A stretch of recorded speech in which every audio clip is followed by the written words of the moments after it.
Hi மக்களே. ராத்திரி ஒரு 10 மணி இருக்கும். காலேஜ் ஃப்ரெண்டு ஒருத்தன் ஃபோன் பண்ணி என்னடா மீன் வீடியோ அதுன்னு போட்டுட்ருக்க, ஃபுட்டு வீடியோன்னு சொல்லி என்னமோ ஆர்டிமியா கேப்சூலு முட்டை இருக்குது குஞ்சு பொரிக்குது அப்படி இப்படின்னு என்னமோ சொல்லிக்கிட்டு இருக்கேடா அப்படின்னு சொல்லி சொன்னான். சரி ஆமாடான்னு எக்ஸ்பிளைன் பண்ணிக்கிட்டு இருந்தேன்.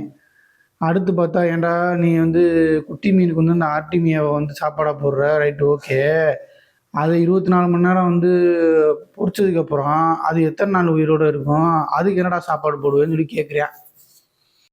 ஏன்டா டேய், எனக்குன்னே வருவீங்களாடா? ஏன்ட்ட சரசம் பண்றக்கே ஓட்டாப்பே உங்களை பெற்றுறாங்களா? அவன் கேட்குறது என்னமோ நியாயமான விஷயந்தான்.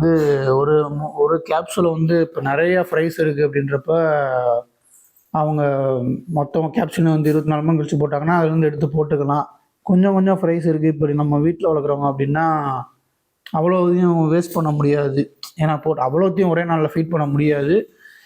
இப்போது அதுக்கு பதிலாக வேறு என்ன பண்ணுறது, அந்த ஆர்டிமியாவுக்கு சாப்பாடு போடுறது என்னன்னு எனக்கு தெரியல. பட் என்ன விஷயம்னா நான் யூடியூப்பில் பார்த்து ட்ரை பண்ணேன், ஒர்க் ஆச்சு. அந்த ஆர்டிமியாவை இப்போ நீங்கள் பார்த்த நான் ஏற்கனவே காமிச்சிங்கன்னா இதில் இது பண்ணதில் 36 ஹவர்ஸு கூட கழித்து நீங்கள் இதை அப்படியே கொண்டு போய் ஃப்ரிட்ஜில் வச்சிங்கன்னா அந்த ஆர்டிமியா உங்களுக்கு உயிரோடு தான் இருக்குது. 5 நாளைக்கு உயிரோடு இருந்துச்சு. போன வாரம் ஃபுல்லாக அப்படி தான் போட்டேன். இப்போ முந்தா நேரத்து போட்டிருக்கேன், முடிஞ்சிருச்சு. அதுக்கப்புறம் இப்போ ஃப்ரிட்ஜில் வச்சுருக்கேன், உங்களுக்கு காட்டுறேன். இந்த இதில் மேலே இருக்கிறது ஃபுல்லாக ஆர்டிமியா எக்ஸு தான்.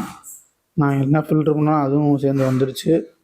இப்போ அடியில் இருக்குது, இந்த ஃப்ரிட்ஜில் வச்சனால தான் அப்படி உங்களுக்கு கிளியராக இருக்க மாதிரி இருக்குது. ஃப்ரிட்ஜுக்குள்ளே வச்சுருந்தேன். இப்போது லைட்டு போட்டால் உங்களுக்கு மேலே முட்டை ஒடுத்துட்டு நடுவில் மிதந்துக்கிட்டே இருக்குது பாருங்கள் ஒரு மாதிரி. இது ஃபுல்லாக ஆர்டிமியா தான். ஹைபர்னேட் ஆயிரும் போல் இருக்குது ஜில் தண்ணியில். கொஞ்ச நேரம் கழித்து உயிரோட வந்துடுதுங்க, உயிரோடு தான் இருக்குது. கொஞ்ச நேரம் கழித்து பார்த்தா அந்த லைட்டை தேடி தானாகவே எல்லாமே வந்துடுது. அதுக்கப்புறம் அதை மட்டும் ட்ராப் வாட்டரில் எடுத்து நான் ஃபிஷ்ஷுக்கு ஃபீட் பண்ணிடுவேன்.